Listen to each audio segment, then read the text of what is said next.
O'zi lotin alifbosi ilgari ham bo'lgan 30-yillarda xabaringiz bor. Nega biz haligacha yagona alifboda to'liq yashay olmayapmiz? Bu kimning xatosi? Va bu nimadan, nega bunday haligacha muammolar bor alifboda? Bismillahirrohmanirrohim. Avvalo assalomu alaykum, hurmatli tinglovchilar, obunachilar. Birinchi masala, keling qisqacha bo'yi alifbo tarixiga bo'yi o'zingiz aytdingiz, 30-yillarda boshlandi dedingiz. O'sha haqida qisqacha to'xtalikda, keyin davom etamiz bu yog'ini. O'sha savollaringizga ham o'sha javob bo'ladi o'sha bugungi suhbatimiz davomida. Birinchi navbatda ozgina o'zbek alifbosi tarixiga to'xtalamiz. Bundan endi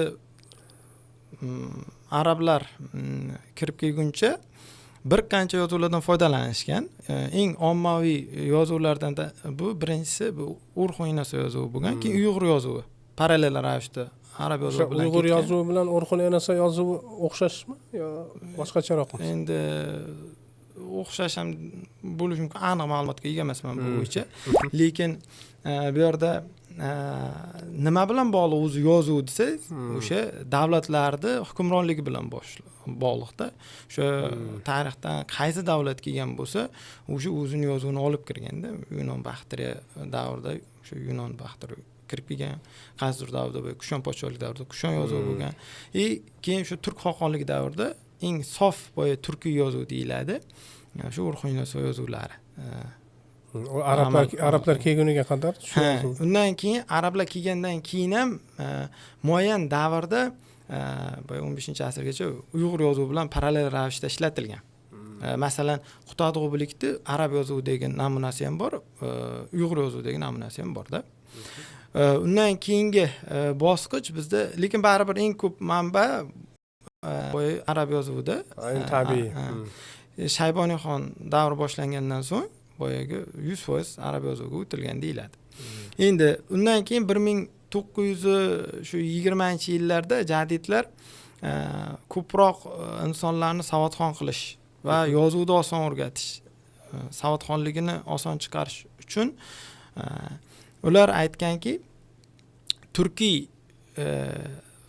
fonetikani chiqaradigan bizga yozuv kerak va boyagi jahon standartiga mosroq va xalqaro standartlarga teng Yevropa ta'limini oson o'rgatishni maqsadida, ya'ni bir qancha sabablarni ko'rsatib, lotin yozuviga o'tilgan.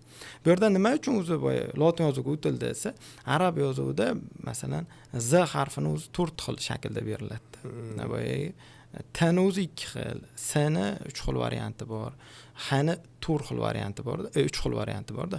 Ana o'shalarni hisobga olib, o'zbek yoki o'sha turkiy fonetikani tovushlarni to'liq ifodalab bera oladigan yozuvni joriy qilishimiz kerak va bu xalqqa oson bo'lsin degan maqsadni ko'zlashgan.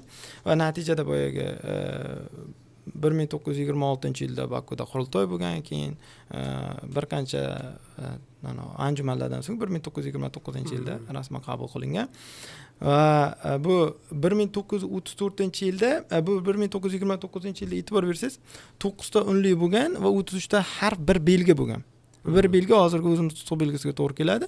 9 ta unli deganda mana bu o, i, o unlilarini yumshoq shakli, qattiq shakli yoki o'sha lablangan va lablanmagan holati yoki masalan hozirgi turk alifbosida aytadi, qalin unlilar va boyagi ingichka unlilar shunaqaroq deydi. Endi hamma har xil aytiladi. O'sha ma'noda 9 ta unli bo'lgan. Keyin 1934-yilda bu boyagi bizda aytganki, endi ayrim yana tashabbuskorlar va hokazo endi buni ham mana siyosiy, tarixiy anosi bor, munosabati bor. Shu 30 ta harf va bitta belgi 6 ta unliga aylantirilgan, 9 ta unli 6 ta unliga aylantirilganda. Undan keyin 40-yil may oyidan boshlab Kirill alifbosiga o'tish endi bu siyosiy tuzum sababli boyagi Kirill alifbosiga o'tilgan va mustaqillikka erishganimizdan so'ng o'sha 1993-yil lotin alifbosini joriy etish to'g'risida qonun qabul qilingan. Unda aytilishicha, o'zi asosan 2 modda va ilovadan iborat. Birinchi moddada aytilganki, 1929-40-yildagi lotin yozuvini katta foydasi va nima deydi, oson o'zlashtirilishidan kelib chiqqan holda degan boyagi qabul qilinyapti degan, keyin zamon talablariga ko'ra. Chunki bu lotin yozuvini o'rganish Yevropa tillarini oson o'rganishga olib keladi. To'g'ridan-to'g'ri ingliz tili bilan integratsiyani osonlashtiradi. Va buni hozir ko'rib turibmiz. Keyin 95-6-mayda bunga o'zgartirish kiritilgan. Bu o'sha 93-yil 2-sentyabrda qanaqa alifbo qabul qilinsa, 31 harf, bir tutuq belgisi, ya'ni apostrofdan iborat o'zbek alifbosi joriy etilishi belgilangan. Unda mana hozir bizda o'zgarish taklif etilayotgan shakl borki, mana bu hozir biz mana bu hozirgi mana bu harf birikma shakli chni. O'sha mana shu dumli shakli o'sha 93-yil qabul qilingan. Mana bu shni ham shu dumli shakli o'sha Azamatjon, shu uzr, endi nima qilib bo'ldim. Bu 29-yil, 30-yillarda ham aynan shu alifbo bo'lganmi? Aynan mana shu dumli shakli bo'lgan. Nega shuni o'ziga o'sha paytda o'tib qo'ya qolsa bo'lmasmi? 93-yil shunga o'tilgan o'zi. O'tilgan. Nimaga o'zgardi bo'lmasa? Hozir unga ham to'xtalamiz. Keyin mana bu g'a harfi hozir emas, mana o'sha bo'lgan. Ya'ni hozir o'tmoqchi bo'lgan ishimiz bo'lgan va harf emas, harf sifatida bo'lgan. Bu mana bu ko'rinishda bo'lgan. Va hozirgi alifbomiz bitta ikkita to'p bo'lgan. Ya'ni masalan biz jo'ja degandagi bor, keyin bor, oddiy.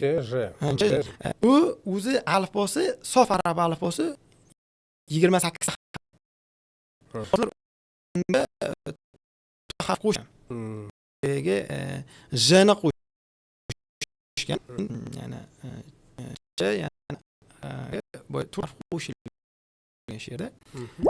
Endi mana shu jni bizda ham qo'shdi. Chunki bu rus tilidan kirib kelgan so'zlar, balki fors tilidan kirib kelgan ajdar, gijda, mujda kabi so'zlarda ham uchraydi j. Endi keyin rus tilidan kirib kelgan boyagi t harfi bor-ku, tsirk degandagi. Ana shu harfdan 93-yil kiritilgan. Mana bu s shaklda, kirilcha s shaklida kiritilgan va 95-yil 6-mayda o'zgartirish kiritildi. Bunga asosiy sabab nimasi? Boyagi sh harflari ingliz tili bilan integratsiya, masalan, bitta klaviatura orqali, ingliz tili klaviaturasi orqali o'zbek alifbosini yozish. Asosiy qulaylik shu sifatida belgilangan o'sha paytda. Endi bu yerda aniq o'sha narsa kiritilmagan-u, tan oladi, izohladi, lekin mana shu narsa asosiy sabab qilib ko'rsatilgan. Endi bu yerda birinchi qanaqa o'zgarishlar kiritilgansa, bu endi bari qonuniy jihatdan 31 harf, bir tutuq belgisi apostrofdan so'zlar, 26 ta harf, 3 ta harflar birikmasidan so'zlar bilan almashtirilsin degan. Ikkinchi o'zgarishda bu c va j harflari mustaqil harf belgisi sifatida alifbodan chiqarilgan. Endi boyagi o'larimiz hozirgi shaklga o'tgan, ya'ni teskari tutuq belgili shakli. Mana bu g ham xuddi shu shakli. Sh esa sh, ch, ng harflari esa harfiy birikma shakliga o'tkazilgan. Mana shunday bo'lgan. Va ularni boya yozma shakli 4-bandda belgilab qo'yilgan. Mana asosiy mana bunday qilib ko'rsatsak, mana c, j chiqarib tashlandi, o ga, g ga, sh ga, ch ga, ng ga o'zgardi va q harfini ham o'sha belgisi noaniq bo'lgan ekan, o'sha paytda to'g'rilab ketilgan. Mana shu narsa keltirilgan. Shunaqa.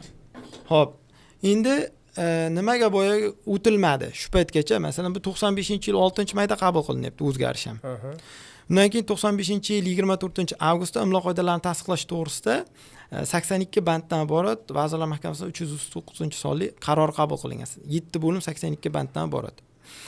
Endi xo'p, nimaga o'zgarish bo'lmasa, endi asosiy masalan maktab darsliklari, keyin shu yozuvda chiqarilgan darslar maktab ta'limida shu yozuvda o'tgan bo'lsa-da, lekin asosiy davlat idoralari kirilda yozib qolaverganda, shunaqa bo'lgan. Va bu narsa to'liq bir yozuvga o'tishni qandaydir imkonini cheklagan.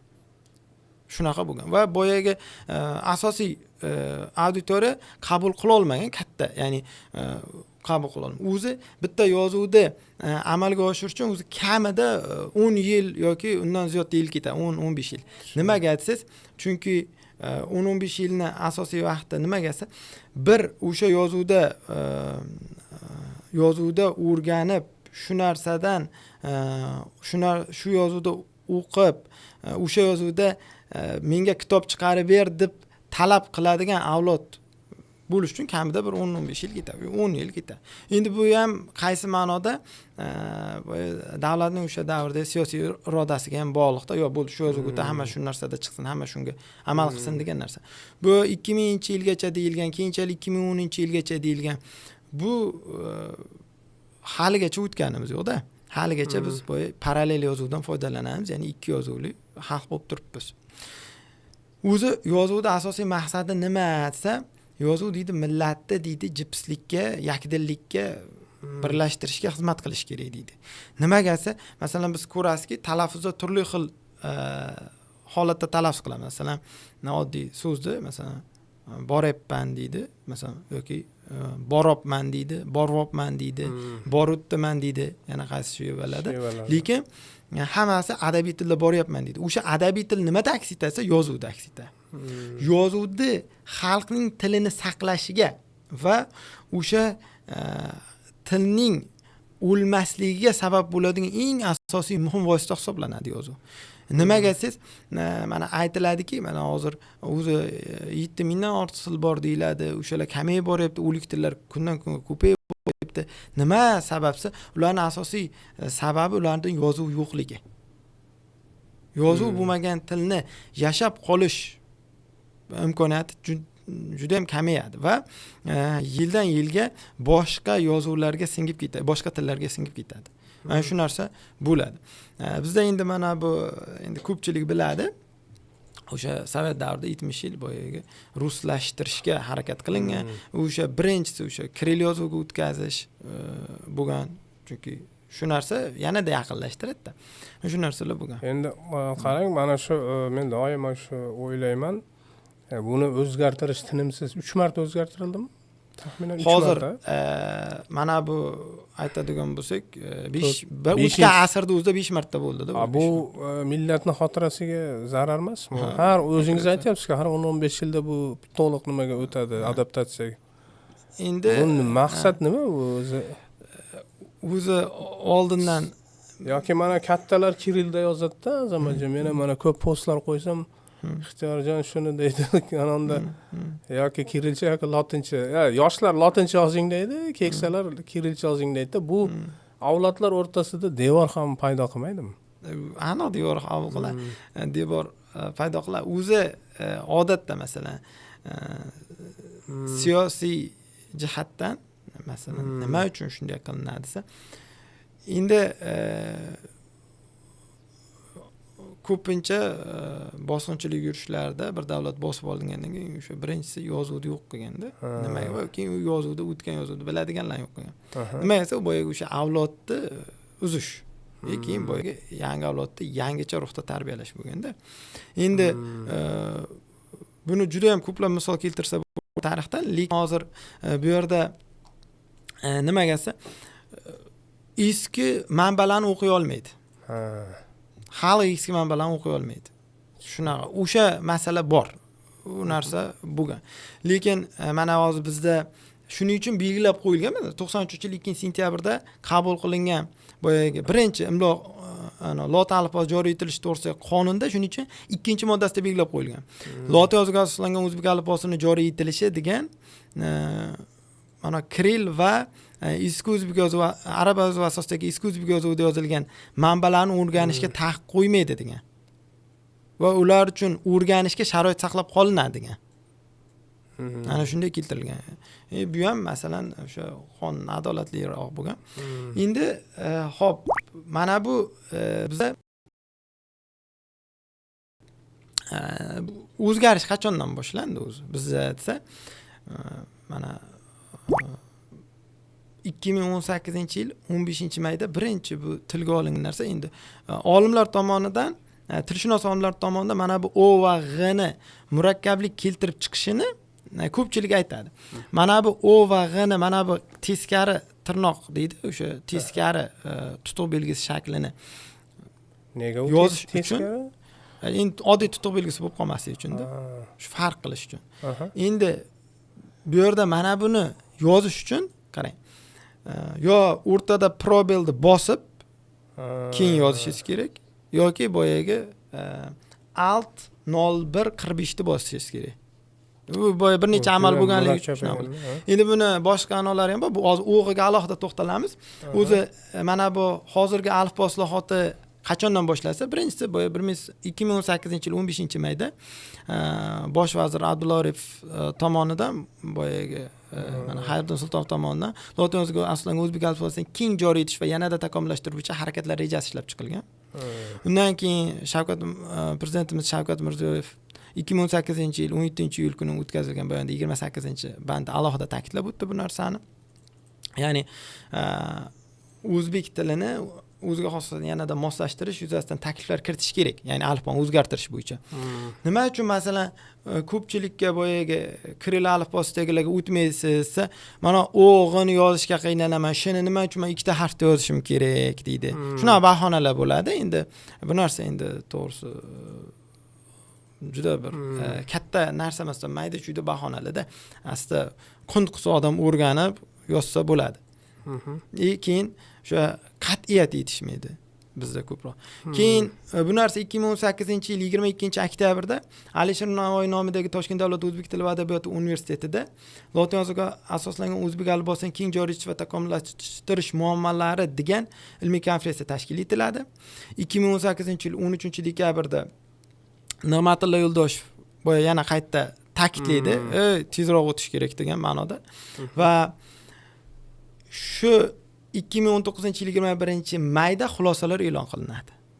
Endi hozir mana ko'rasizda, bizni olimlarimizda qandaydir qat'iyat yetishmaydimi, jasoratmi, nimadir bor-da, baribir shu o'zimizni olimlar ichida ham qandaydir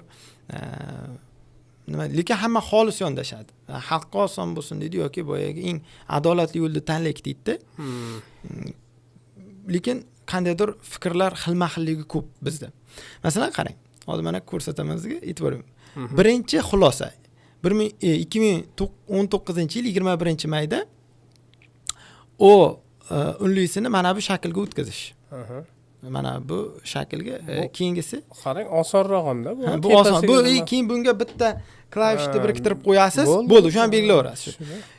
Biz men bir kompyuterchilar bilan bu yoqqa kelishdan oldin shu paytgacha qilingan mana bu tadqiqotlarni bir qarab chiqdim. Shu tadqiqot xulosalari bilan tanishib chiqdim va kompyuterchilar bilan gaplashdim, ona tilchilar bilan gaplashdim, boshlang'ich sinf o'qituvchilari bilan gaplashdim, o'quvchilar bilan gaplashdim.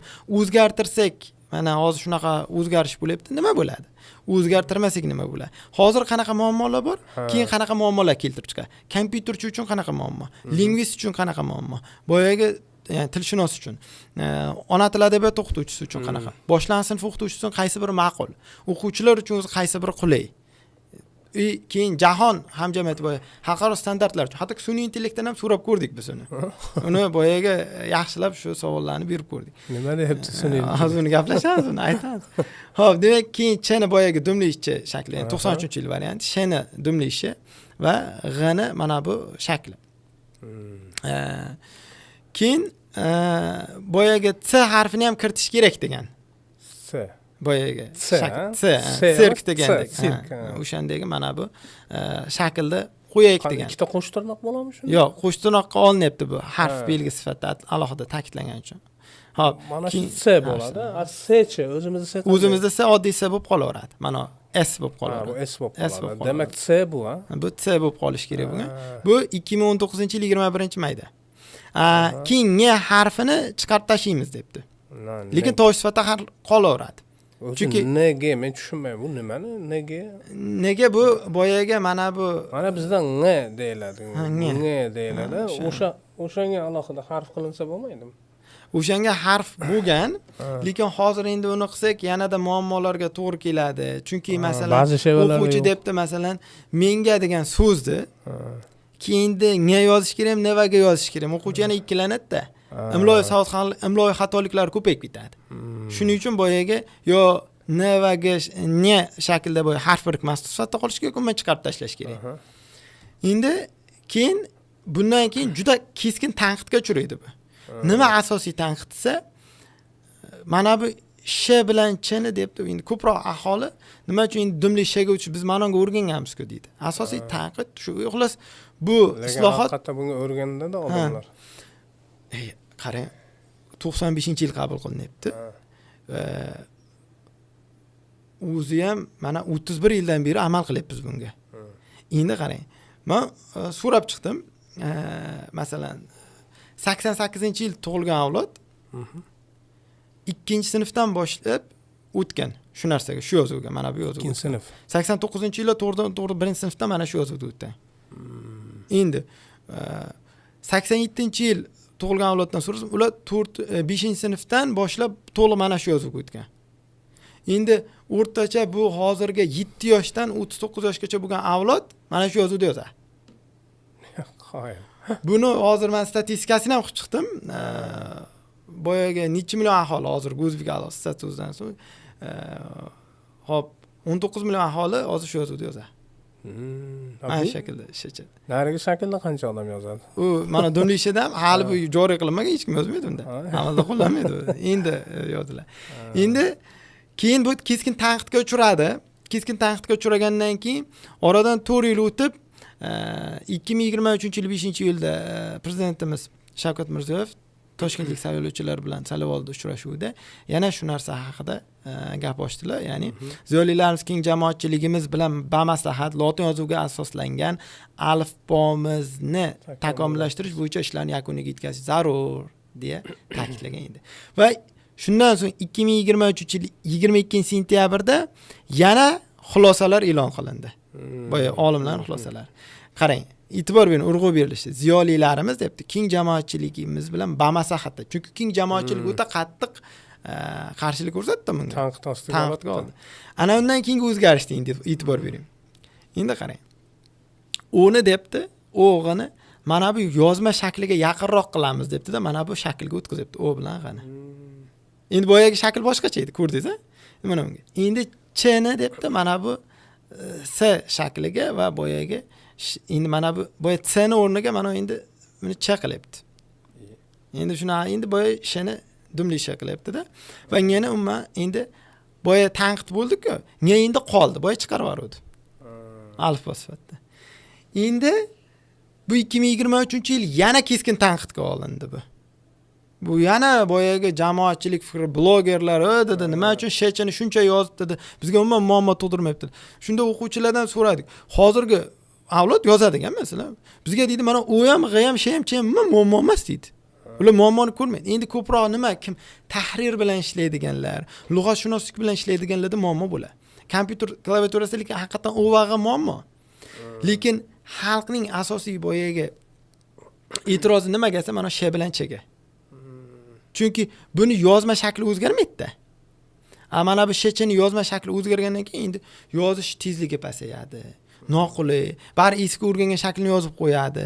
Imloviy xatoliklar ko'payadi. Oddiy masalan bitta ariza yozdirganingiz, agar menga yangi lotinda yozib bersa 5 minutda yozadigan odam 15 minut, 20 minutda yozadi. Kamiga uni 2-3 marta yozishga to'g'ri keladi, chunki bari yozib qo'yadi orada. Imloviy bo'yalib bitta boshqalar bo'ladi. Endi bu tanqidga uchragandan keyin keyingi safar, mana bu safar umuman jamoatchilik fikri o'rganilmadi, e'lon qilinmadi. To'g'ridan-to'g'ri Qonunchilik palatasida 3 o'qishda qabul qilindi. Bu safar umuman e'lon qilinmadi. Bu endi battar e'tirozlarga sabab bo'ldi-da. Endi bunda qarang. Qizig'ini aytaymi? Boya ikkita tadqiqot xulosasi e'lon qilinadi va u tadqiqot bo'lgan, ya'ni o'rganib chiqilgan. Nimaga aynan shu tomon tanlanadi, nima uchun? Bu safar u narsa e'lon ham qilinmadi, xulosa ham aytilmadi va boya ikkita xulosadan farqli ravishda yana boshqacha qabul qilindi. Endi qarang, endi mana bu shaklga o'tilyapti. Uni o shaklda, g'ini bu shaklga va chni endi boya siqiladi, endi yana bunaqa dumli shaklga o'tishini qilyapti-da. Endi boya ne birinchisida chiqarildi, keyingisida qoldi deb, endi uchinchi o'zgartirishda mana bu boyaga alifbodan chiqarildi debdi. Ne harfi birikmasi. Mana endi mana buni ko'rsangiz, mana statistika qilib mana bunday qilib qarasak, mana bu o, g, sh, ch bu ne hozirgi amaldagi holat. Ha. 2019-yil. Mana bu holatga o'tilyapti. OGSH mana bu holatga o'tilyapti ana. Bu 2023-yil. 2023-yil mana bu holatga va oxirgi hozir qabul qilinish arafasida bo'lib turgan. Senatga yuborildi bu. Mana bu 24-iyul kuni Senat yalpi majlisida ko'rib chiqilish uchun olindi. Hozir mana bu holatda niya yo'q endi. Bu holatga o'tkazildi hozir. Demak, mana bu belgilar ikkita. Ikki nuqta bo'ladi shu. Shuni bitta nuqta qilsa bo'lmaydimi? Yo'q, hozir endi mana shu nimasi bor uni? Yaxshi. Endi bu muammo nimadan kelib chiqqan? O'zi O va G harflarini bizda turli xil shaklda yozilgan. Mana qarang, shu paytgacha qanday shaklda yozilgan? Mana bu shaklda yozilgan. O'zbekiston. Mana qarang mana. Ko'ryapsan, bunda qanaqa belgi? To'g'ri. Boshqacha. Bu narsaga e'tibor berasiz. Keyingisi mana bu hozir bu to'g'ri chiziq shakldagi qo'sh tirnoq, nima deydi? Tutuq belgisi shakli. Mana bu endi mana yo harfini tepasida turadigan bor-ku, yo harf bor, harf bor. Ana shu belgi. Mana bu urug'ini ham belgisiyle mana bu holat gravis belgisi, bu apostrof belgisi. Endi qarang, o'ng bir tirnoq bu oddiy tutuq belgisi shakli. To'g'ri, mana bu. Endi keyingisi chap bir tirnoq, mana bu boshqacharoq shakli, bu chap bir tirnoq deyiladi. Mana bu unikod raqamlari bu yoqda. Bu yerda mana keyingisi mana bu akut belgisi, bu ham shunaqaroq. Endi lekin bu ham asli bu o'g'iniki emas. Eng to'g'risi mana bu. O'zbekiston va to'g'ri mana okina belgisi hisoblanadi. Yangi yozuvda hozir o'ni tepasida qanday bo'ladi? Buni Bu endi bular O'ga bitta nuqta qo'yib qo'yish bilan bitta belgi qo'yilyapti bu yerda. Bu ikkita belgini tashkil qilasiz. Siz masalan kompyuterda yozish uchun mana bu yerda ikkita belgini ishlatasiz bu yerda. Shunaqa holat bo'lyapti-da bu yerda. Shuning uchun bu qiyinchilik tug'diradi va mana bu to'g'rini yozish uchun boya aytib o'tib ketdim. Alt 01 45 da yozishingiz kerak. Bitta mana shu belgini yozish uchun 5 ta anon belgini qo'y. 6 ta o'ni yozasiz bir marta, keyin 5 ta alt 01 45 qilib yozish kerak. Yoki yana bitta yo'li bor. Masalan, o'ni yozib olganingizdan keyin bitta probel tashlaysiz. Keyin boyaga mana bu qo'sh tutuq belgisini shunday qo'ysangiz chappa chiqadi va keyin boya bitta orqaga qaytib o'chirib, yani oradagi bo'shliqni o'chirib keyin kelasiz. Mana shu belgi chiqadi. Shunaqa. Endi buni nima muammosi bor? Asosiy muammosi nima siz? Qarang, hech brendlarga e'tibor bersangiz, O va G brend O va G ni yozmaslikka harakat qilishadi. Tushunasizmi? Nimaga? Chunki O va G ni yozsangiz hashtagda chiqmaydi. Yozuvda bo'lib mana bu til korpusi, hozir korpus lingvistikasi deyiladi. Korpus bazasi, til korpus bazasini qilish uchun ham yozsangiz mana bular ikkita so'z qilib chiqaradi. O'ta qiyin narsa bu, noqulay narsa. Masalan, shu O va G bilan boshlanadigan ismlar bo'lsa, ular ham rosa qiyin. Hattoki masalan buni mana bizda nickname deydi, ya'ni o'zingizni shaxsiy havolangiz bo'lsa, masalan, ana bilan yoziladi, kuchukcha bilan yoziladigan. Bu yozib bo'lmaydi bunda. Bo'ldi, o'qimaydi. Shunaqa. Loginlarda ham qiyin. Masalan, hamma dastur ham login sifatida mana bu o'g'ini qabul qilmaydi. Shuning uchun keyin uni to'g'ri yozish ham muammoda. Buni boyaga haqqob o'g'ini qo'ygan, to'g'ri qo'yish ham muammo. Shuning uchun o'ta bir muammoli vaziyat. Endi o'sha 2019-yildagi dastlabki xulosalarda mana bu yerda o'g'ini mana bu shuncha belgisini qo'yibdi. Mana shulardan bir tanlaymiz qaysi. Mana shuncha narsa o'rganilgan bu yerda. Shunchaki bu masalan o'rganilmasdan dabdurustdan mana shuni qabul qilamiz deyilmagan. Haqiqatan o'rganib chiqilgan. Birinchi mana bu turk alifbosi, nemis alifbosida bor, mana bu O shakli bor. Mana ikki nuqta hozirga mana qabul qilinayotgan. Buni degan shu turk alifbosida turkiy tillarda hozir mana shu qabul qilinyapti. Bu yaxshi degan, lekin degan buni degan G bilan sherigi yo'q degan. O'zbek tilida buni sherigi yo'q-da. Turk tilida U'ni ikki nuqtasi bor-da, sherigi bor. Lekin o'zbek tilida buni sherigi yo'q-da. Shuning uchun degan bu degan qo'ymaymiz degan buni. Taklif qilinmagan birinchi safar. Ikkinchisi mana bu O'ni brevis